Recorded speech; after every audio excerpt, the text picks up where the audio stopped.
On est le 9 septembre 2025, il est 19 h et je viens de décider que je tiendrai un carnet de bord absolument transparent de ma vie pour moi-même. Même s'il y a 4 personnes qui le regardent, le plus important, c'est que j'ai des archives, des vidéos sur lesquelles je peux revenir, qui vont me permettre de prendre du recul sur les étapes que je passe dans ma vie.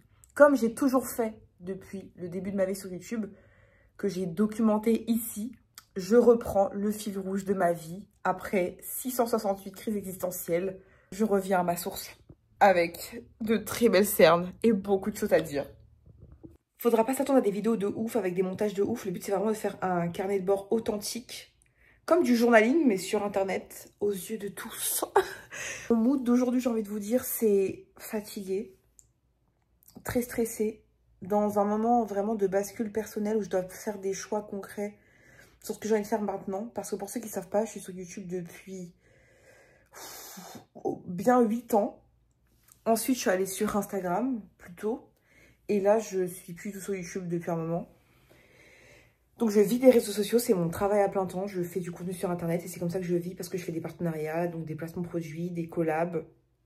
Il y a aussi les droits d'auteur sur Internet et pendant longtemps aussi les vues YouTube. Et là, en fait, si vous voulez, j'ai plusieurs opportunités de travail qui s'offrent à moi parce que, évidemment, que faire que du Internet, que pour moi, ça commence à me lasser. Je tourne beaucoup en rond. Je me sens vraiment comme dans une cage dorée. C'est-à-dire que oui, j'ai une ma passion, je fais que ce que je veux, entre guillemets. Mais du coup, je me sens enfermée dans ce que je fais parce que je passe beaucoup de temps seule. Je suis beaucoup enfermée chez moi, à travailler chez moi. Je suis seule, je me sens seule. J'ai des amis, j'ai une famille. Mais 90% de mon temps, je le passe seule juste du fait de mon travail. Et ça commence un peu à me peser, si je puis dire. Même énormément. Et je sens que ça c'est en train de me rendre malheureuse.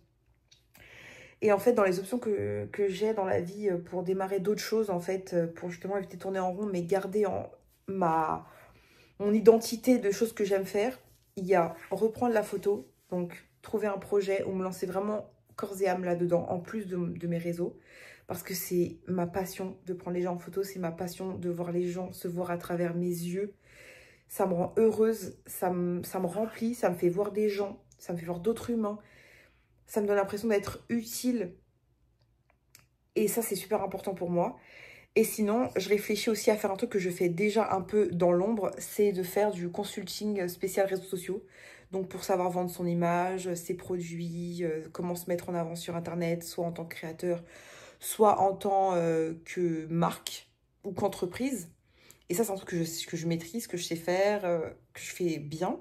Mais est-ce que j'ai envie de faire ça toute ma vie, ou en tout cas pour les prochaines années? Je sais pas encore, j'arrive pas à me décider. Et je repousse le projet alors que j'ai une vidéo de lancement, que j'ai du contenu d'avance, que tout est fait, que je sais exactement comment faire, que je le fais déjà en privé.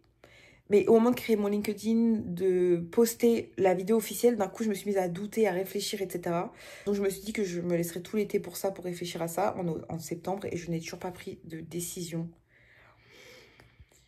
Et en fait, j'en suis à un stade où je me dis, prends une des deux décisions. Je sais que je vais réussir dans les deux. Je sais pas comment expliquer. C'est comme si je savais que quoi que je choisisse, ça allait bien se passer, mais que pour autant, ça ne m'aidait pas à faire un choix définitif. Donc, je me dis peut-être qu'au fond de moi, je veux faire ni l'un ni l'autre. Et que je suis juste paumée dans ma vie et que ce que j'aimerais faire, c'est ouvrir une ferme au fin fond de la Creuse. J'en sais rien. Et je suis perdue. Vraiment, je suis perdue. Et je sais pas quoi faire alors que c'est juste tout con. C'est juste un choix à faire l'un ou l'autre. J'ai la possibilité de faire les deux, je maîtrise les deux. Faut juste appuyer sur play à un moment donné. Et de toute mon existence, je n'ai jamais ressenti ce sentiment. Quand j'ai commencé sur YouTube, sur Instagram, tous mes projets, j'ai même fait un podcast. Tout ce que j'ai fait, je l'ai toujours fait sans presque réfléchir, en me disant « Ah, j'ai trop envie de faire ça, si je le faisais ». Et en quelques mois, c'était bouclé, c'était fini, c'était bien fait, c'était carré. Mais au final, je finissais par me lasser de ce que je faisais et par abandonner mes projets. Alors que là, j'ai l'impression que je dois vraiment bien réfléchir parce que j'ai pas envie d'abandonner ou de finir ou d'avoir la sensation d'avoir fini quelque chose et de pas avoir envie de le continuer. Et je pourrais faire les deux, me direz-vous. Mais je vais être exténuée, je vais faire un burn-out et je vais me détester d'avoir fait ce choix. Du coup, je sais pas ce que je dois faire. Le marché de la productivité personnelle est devenu une industrie à part entière. En 2024, le marché mondial des applications, chaque seconde doit être utilisée, optimisée, rentabilisée. Et le pire dans tout ça, c'est qu'on en vient à intérioriser cette logique.